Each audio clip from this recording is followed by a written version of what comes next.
Welcome to the Feel Your Best Formula podcast. Are you over 40 and tired of struggling with your weight, dieting, and constantly feeling like you're starting over with nutrition and fitness? Do you wish you had more energy? Do you want to lose weight and finally keep it off for good?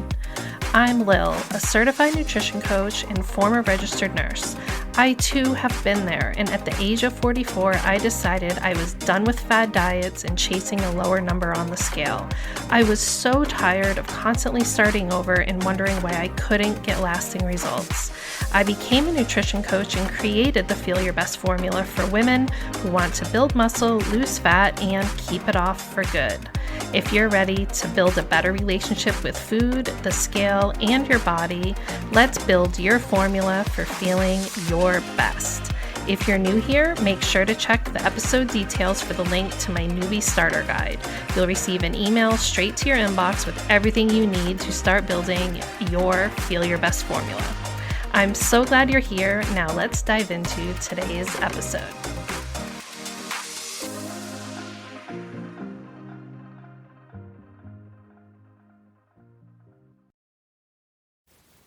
Hey, welcome to episode 21 of the Feel Your Best Formula podcast. I'm Lil, and I'm excited because today we're going to dive into part 2 of the fitness and nutrition myths it's time for you to let go of.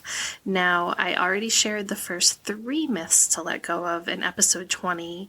You could totally listen to this episode and then go back and listen to episode 20. Or you could right now stop listening to this and go listen to episode 20 and then come back to this one. Totally up to you. Doesn't really matter what order you listen in. And honestly, when I was coming up with, what did I want to share? Honestly, so many things have come up over the last couple of years that I realize are just complete myths that have been so ingrained in us when it comes to health and wellness. And it was really hard to narrow down what things do I want to talk about.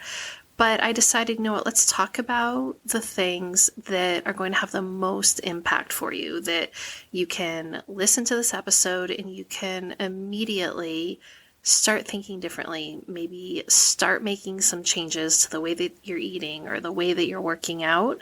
And if you're not convinced by what I say, maybe you just start thinking about things a little bit differently, because what I'm saying is in contrast. It's the opposite of what a lot of people out there are saying. And part of the reason I started this podcast is because I wanted to be a voice of reason. I wanted to help you be less anxious and stressed out when it comes to your health and wellness, because that stress and anxiety that we feel when we think about changing our habits and we think about what it's really going to take and we think how hard it's going to be, and it just becomes overwhelming, and sometimes the start stops us because we just think there is no way that I can go from where I am right now and do all these things that these influencers and fitness and nutrition experts are telling me that I need to do to be healthy. And I wanted to be a voice of reason and give you realistic solutions and help you realize it doesn't have to be that way. And most of the myths that I'm sharing on these 2 episodes are things that when I let go of these old beliefs, a big part of it was letting go of the stress and anxiety that came with those beliefs. So I just kind of wanted to share that before we dive in. But these 3 things that we talk about in today's episode, they seriously need to go. Like, honestly, to me, they are just so important, and shifting your mindset on these topics is going to benefit you greatly. So first, let's talk about the myth that women should not be lifting heavy weights. it's like a total core memory for me from my teen years when a female member of my family said to me, "It is impossible for women to get arm muscles, and the only women who had arm muscles were women who worked out like men." And I just remember that so clearly, and it was like just a fact, and it was so dismissive over what control a woman could even have over how strong her arms got. And that really stuck with me for basically my entire adult life. And now I look back and I'm like, what does that even mean? Like, women who work out like men, like, what does this even mean? So I think about how much that impacted my own fitness journey and how I really focused for so long on getting skinny versus getting stronger. And literally up until the past like 2 years, I was doing programs where I would think I was getting stronger out because, I was using dumbbells. I thought, oh my gosh, yeah, I'm definitely getting stronger. And I did get stronger, especially when I very first started, because when I very first started working out at home, I had not been working out consistently for a while. And obviously I gained strength just by starting to do any sort of workout again. But as I went along and became someone who consistently worked out at home, and I would always start a new program as soon as it was released, I didn't know that I wasn't doing it the right way. I was doing these programs because I thought these workout programs were supposedly going to give me, quote, long and lean muscles. Long and lean is something I feel like it's keywords that people use in the fitness industry to speak to women, like, oh, if you want to have muscles, we just have to make sure they're long and lean. You can't have bulky muscles, and insinuating that we will get bulky muscles if we do other types of program. So it's, basically the idea is that the only types of muscles women are supposed to have are long and lean muscles.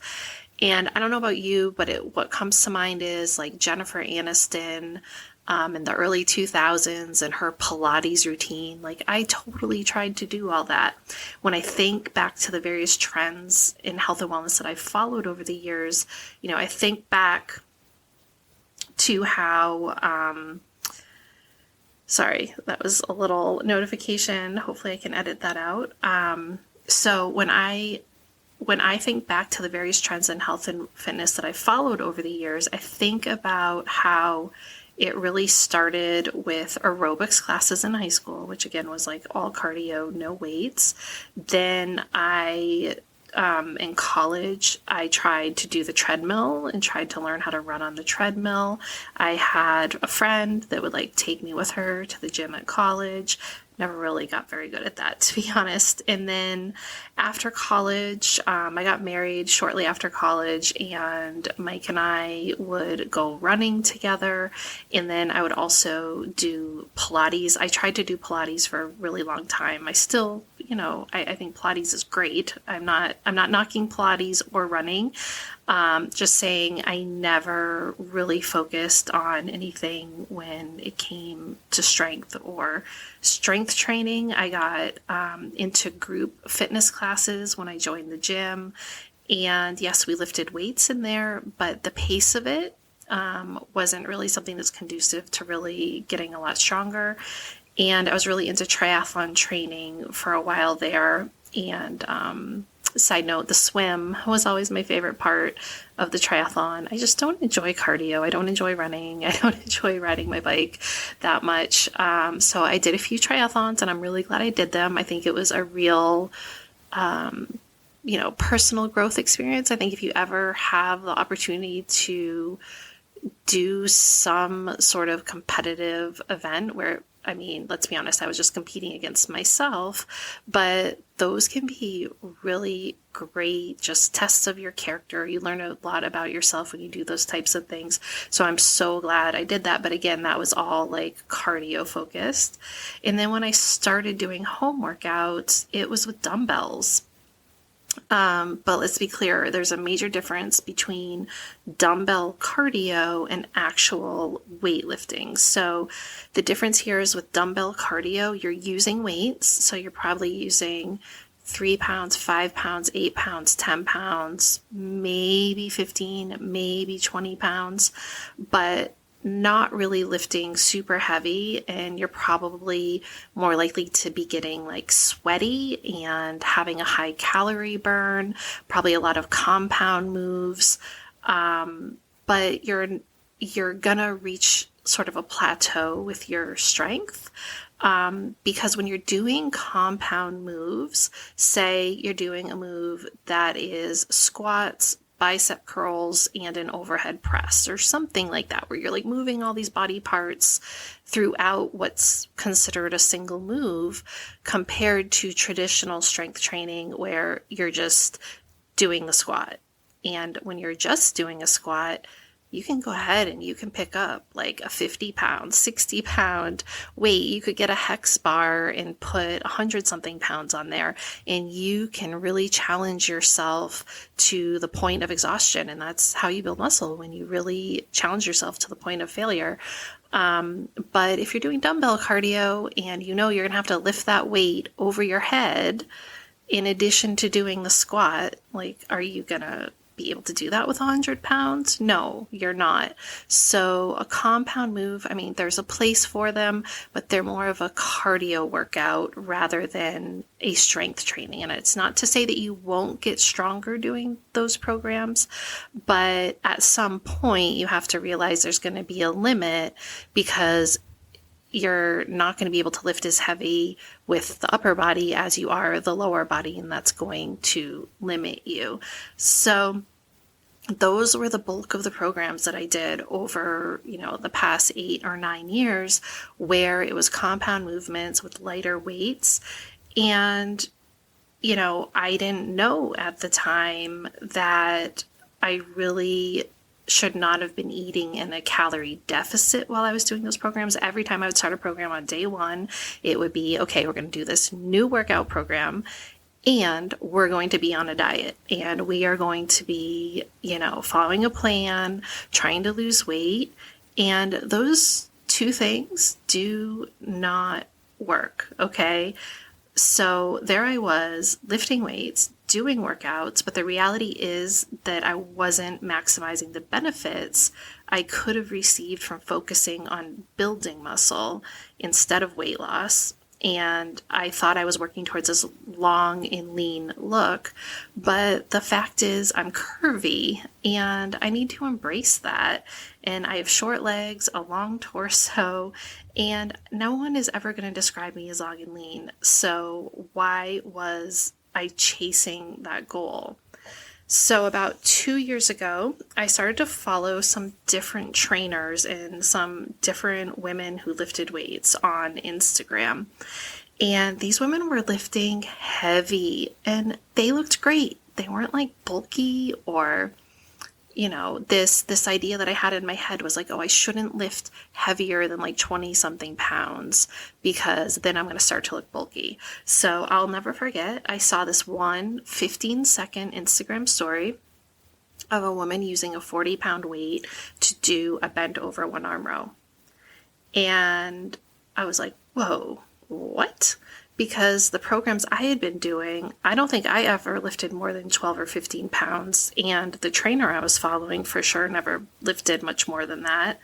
And it didn't even put the idea in my head that I could use a 40-pound dumbbell for a single arm bent over row. It just never really occurred to me. It was like, oh, I'm lifting heavy enough if I'm using like this 15 pounds. And I remember seeing that 15-second Instagram story, and it was just this really big light bulb moment where I just started questioning how I was eating, how I was working out. And I had already sort of started this process of questioning the way I had been doing things and wondering if there was a better way. And instead of chasing the number on the scale and constantly dieting when I would start a new workout program and doing programs with compound moves, I decided I was going to do a lifting program, and I was going to train like a man. or, that's what my family member had said to me all those years ago, because I just realized even if I lifted heavy, I was only going to get stronger. I wasn't going to get bulkier. So that old joke of like, I pick things up and put them down, that is actually the best way to get stronger, not complicated moves. You can do, like when you do a total body workout day, those are some great moves where maybe, you do a renegade row to a squat and then press up to an overhead press, and that is going to get your heart rate up and you're still using some resistance training. It's a great move. But if every single workout is like that and you're not just picking things up and putting them down, you're probably not going to be able to stress your muscles and test them and, do what is actually needed to make them stronger over time. So here's the thing, the look that you want, where you look really toned, it really takes time, commitment, and intensity, and being committed to a basic weightlifting program where you pick things up and you put them down. And you can do that anywhere from 2 days a week to 5 days a week. You don't need to be killing yourself with cardio, and you need to be increasing your daily activity level. And of course, making sure that you're fueling your body correctly. And I heard this phrase, about a week ago, where someone was talking about macros, and someone was asking a question and said, well, aren't macros, that just seems really, really complicated, counting macros, and why would I do that or whatever? And the response was from the expert was, listen, your body is already counting your macros. So why wouldn't you want to learn how to help your body do that even more effectively? So, a lot of us out there, I was not eating enough protein until I started counting my macros. You are most likely not eating enough protein. Every single one-to-one client that I have worked with was not eating enough protein. And that's because a lot of you are coming from a diet mentality where it's all about less, less, less, less. And when you eat more of the right things, everything changes. It's a whole formula, the way that you're eating, the way that you're moving your body, and it doesn't have to be complicated. It's just more about committing to that long-term result. And when you do see a woman who is super bulky and has massive muscles, first of all, they're not working out for 30 minutes, 5 days a week, 2 days a week, whatever.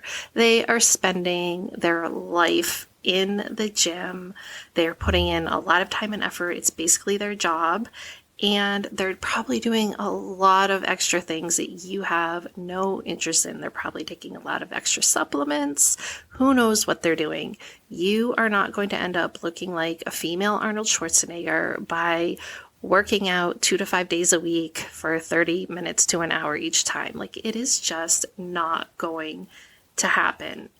The specifics that go into getting that bulky physique is not something that's not a result you're going to get as a casual gym goer.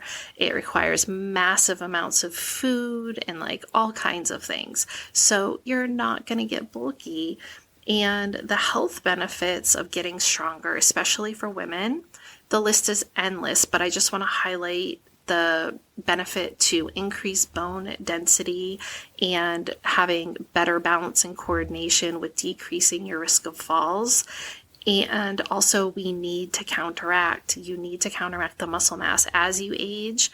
It's just natural that your body naturally starts losing muscle, but you can control that and counteract it and improve your body composition. And also, when you're someone that lifts weights, you're naturally going to improve your body composition, meaning less body fat and more lean muscle mass. So, just Google it. Google benefits of strength training for women, and it's going to tell you how amazing it is for you. It's something you really need to start adding to your workout routine. I do a free program on YouTube. It's totally free.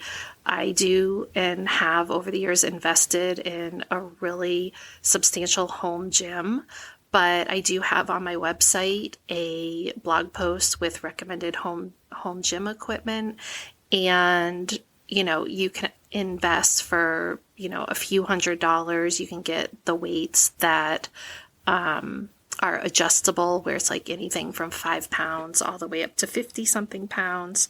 So there are options out there, and you just have to ask yourself, am I willing to invest in my health, in my future? And if you don't have the money to do that, you can find objects around your home. You can do push-ups. There's definitely equipment-free ways that you can get stronger. And I'm sure you could Google ways to do that. So if fear of being bulky and getting too strong is holding you back from lifting weights, I'm just telling you, this is probably one of the most impactful things that you can do for yourself.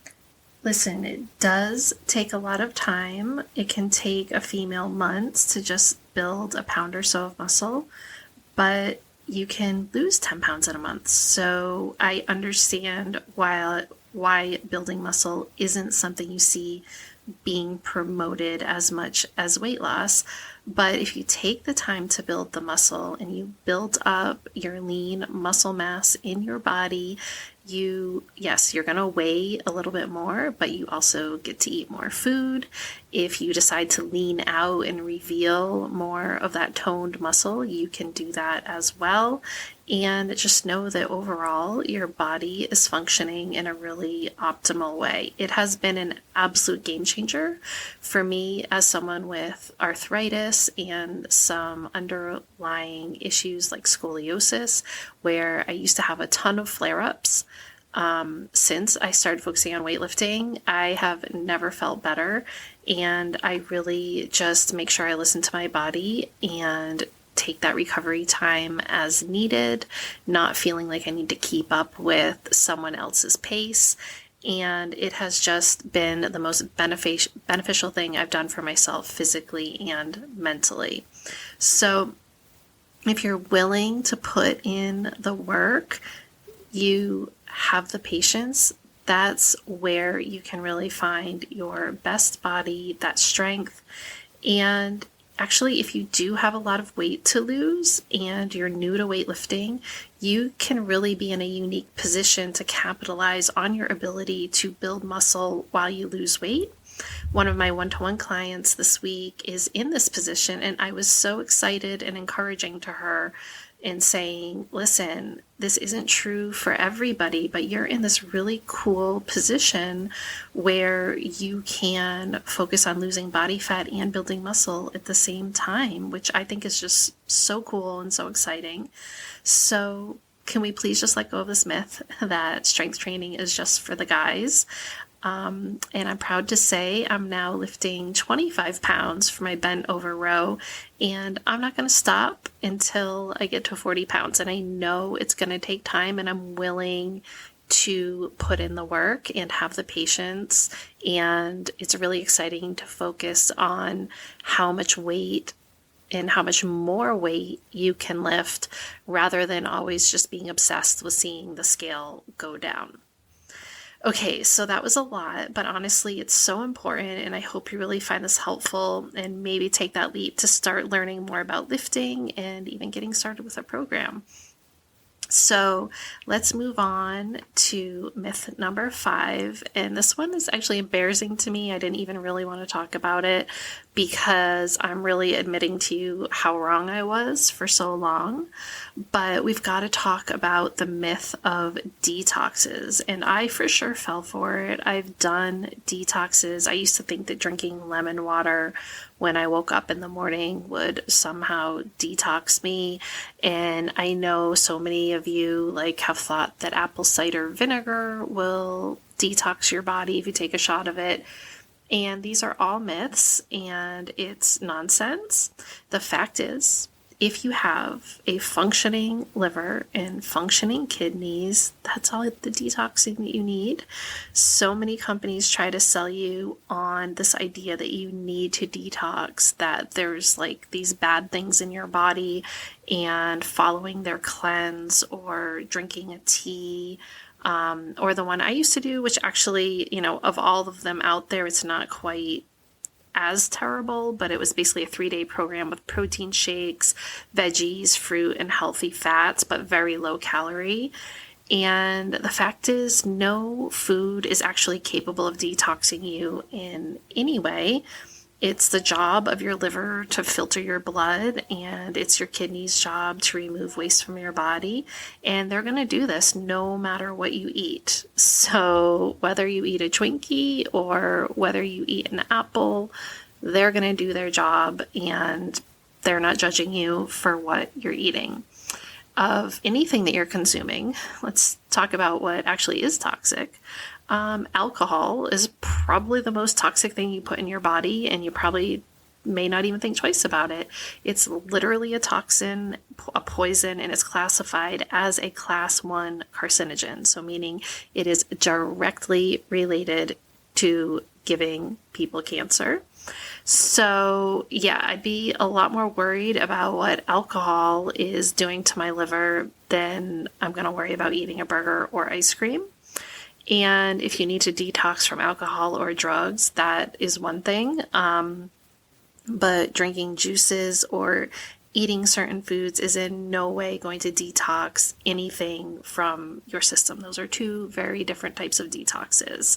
And as someone, I actually used to detox pregnant heroin patients on occasion. That is something that I did as a nurse, and it was horrible.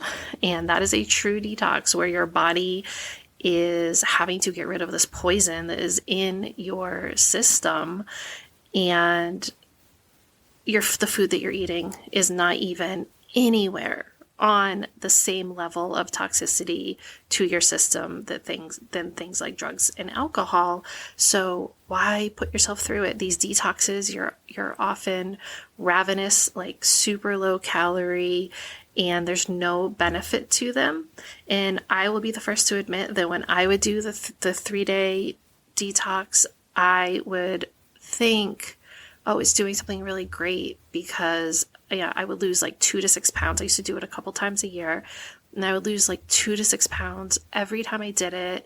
And I would be proud of myself, because it's a good feeling to have a goal and then reach it and feel like you worked hard for it. But it wouldn't be sustainable. And obviously now I know that it was not like detoxing anything. So I would personally say that just doing an overhaul of your eating habits is way more helpful than, a short-term fix like that. An overhaul of your eating habits where you're focusing on eating a more balanced diet, eating more whole foods, and just really understanding how the foods that you consume are being used by your body to build all the different parts of your body. It's such a healthier way to look at, making that consideration when you're choosing the foods that you eat. And whole foods, lean protein, and making sure you're getting all those micronutrients in with fruits and vegetables and some like that, things like that, then that's a more long-term balanced approach, and it requires changing your habits for the long term, not just a quick detox tea or juice cleanse for a week or something like that. It can be easy to do something extreme for a week rather than thinking, oh my gosh, is this something I can do for the rest of my life? So creating a balanced diet that still has the room for the foods you love, but is nourishing your body properly, to me, that is a much better use of your time and energy. And I'm just glad that I never ever have to do that 3-day so-called cleanse again. You'll be so much better off in the long run just learning a sensible way of eating. Okay, our final myth that we're going to let go of is the myth that eating healthy has to be complicated, right? It must be complicated. Otherwise, everybody would do it. We would not have this horrible issue with obesity and, all of these lifestyle related diseases would not be plaguing the people that we know and love, right? If eating healthy was easy. And when I look back at all the ways I've tried to figure out what was best for my nutrition, what I remember most about the various diets that I've been on is how stressful it was. And now I know how unnecessary it is to be anxious and stressed out when you're trying to do something that's healthy for your body. Specifically, I think the worst thing I ever did, and this was really a turning point for me, really realizing like I really need to start thinking about other ways of eating and nutrition plans that would be better for me. But anyway, I did this nutrition plan where I was trying to time my meals, and I was supposed to time my meals around my workouts. The whole idea was like, you're going to get these amazing results because the time that you eat your foods is going to impact your results. And this was the whole concept behind the program. And you're supposed to eat your meal before your workout. I believe it was like an hour before. You're supposed to eat a certain amount of carbs and protein and everything. And I was already doing my workout at like 5:30 a.m. And I was supposed to wake up an hour before. And I remember I tried it maybe 1 or 2 days where I woke up super early, tried to eat a meal. I remember trying to eat this like full, I was going to curse there, but this is not an explicit channel, a full ASS meal at 4:00 in the morning. And I just remember being like, what am I doing here? I was nauseous. I couldn't finish it. And I was just like, this is so stupid. And I did try to keep up with it. I think then I tried to eat like a half hour before. And oh my gosh, it was just so complicated because it wasn't just about the timing of the meals. You were supposed to eat a certain amount of protein, you're supposed to eat vegetables, I think, like early. Like, I don't want to eat vegetables at 4:00 in the morning. Thank you very much. And then you're supposed to do your workout, and then you're supposed to have a specific post-workout meals, and then timing how many hours later your meals for the rest of the day. It was just so complicated, and I'm so glad I realized very quickly it was not for me. I think I lasted maybe 2 weeks. I tried to do the workouts, but the workouts were not good for my body. It was like packaged where you do a workout program and then you have this nutrition where you're timing your meals, and it was supposed to be, the be all and end all. And I know that some people absolutely loved it and like got great results and, really enjoyed the process, but it was not for me. And I think also not just when we talk about food timing, because now I know how ridiculous it is that actually timing of your meals is not that important. The only thing that really matters is you do want to be spacing out your protein throughout the day. Like, you don't want to have one meal with like 100 grams of protein. You want to be spacing out your protein throughout the day because that is the best way for your body to use it and take it directly and start building muscle, maintaining your muscle with it. But other than that, timing of your meals is not a big deal unless you are training for something bigger, like a marathon or something like that. But it's still, you don't have to be neurotic about it. There's a difference between being neurotic and just having a basic understanding of the foods that you should eat before, during, and after a really long training session. And that is something this week I had 2 clients, one training for a marathon, another training for a half marathon. And I explained the process for them, and they were just so thrilled because as I was going through the timing of the foods and why you need to eat certain foods after a long run, they were both of them said to me, "Oh my gosh, yes, because I had this really negative experience after my long run. And now I'm realizing because of what you're telling me, Lil, that it's because I did not refuel properly." So even still, these people training for marathons are not doing anything near as complicated as what I was trying to do during that time for the nutrition timing program. And I just remember how stressful it was and how I felt like a failure. And really the mentality was like, you should be getting up an hour. If you really cared, you would be getting up an hour and eating this like specific meal and everything. And I was just done. I was like, nope, I'm not doing this. Unless you're an Olympic athlete, this type of obsession over your meals is just not necessary. And as I've mentioned before on here, your physical health should not come at the cost of your mental health, and your mental health should not come at the cost of your physical health. These two pieces of who you are need to work together so that you can create that formula for feeling your best. And we need to find that balance when things are unnecessarily complicated. It's just not worth it. My favorite thing about the way I'm eating now and the feedback that I've been receiving from my clients is they're like, this is not complicated. Like, I do the hard work for you, which is using my expertise to create this individualized calorie and macro plan. Quite a few of the people that have come to me for help have tried to do their macros on their own, and all of them were under eating, and their macros were not, the ratio was not optimal for the results that they were looking for. So I changed things up for them and told them what to focus on, because when you work with me, you only focus on what matters. We simplify things, and they're like, oh my gosh, this is just so simple, and I thought it was going to be so complicated, and they're actually like a little nervous before they started. But I've just really learned that the more you can pare things down and really just focus on those main components that give you the most bang for your buck and are the most important to success, that's where the magic happens. So I keep things super simple, super realistic, and that's what makes it sustainable.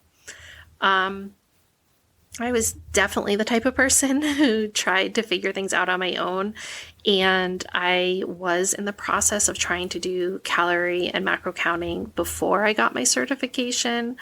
But then when I was in the process of receiving my certification and doing the program and educating myself, I really realized what I'd been doing wrong. And that's where that expertise comes from. So if you're trying to do things on your own, that is awesome. It's just all a learning experience. But if you're struggling, then I really encourage you to reach out, because just sometimes the smallest tweak that comes from the understanding of how all this works, it just can make the biggest difference for you. So definitely check out the information in the episode details and connect with me if you want some help figuring out your calories and your macros.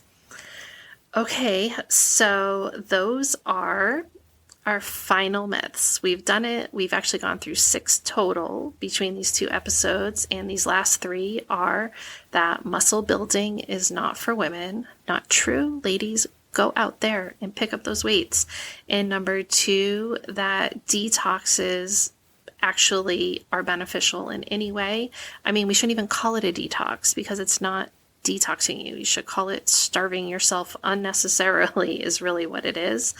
And number 3, that eating healthy has to be complicated. It does not have to be complicated. When you're focusing on the right things, everything is so much more simple. All right, so I really hope these last 2 episodes have really helped you let go of some myths and you can move forward with confidence, knowing that they are all nonsense, and make room in your brain and your life and your daily habits and routines for the things that really do matter. Okay, that is it for episode 21, and I will see you back here next week for a whole new episode. Thank you so much for tuning into today's episode of the Feel Your Best Formula podcast. If you haven't already, make sure to check the episode details for my new listener starter guide, and any additional resources mentioned in the episode can also be found in the show notes on my website.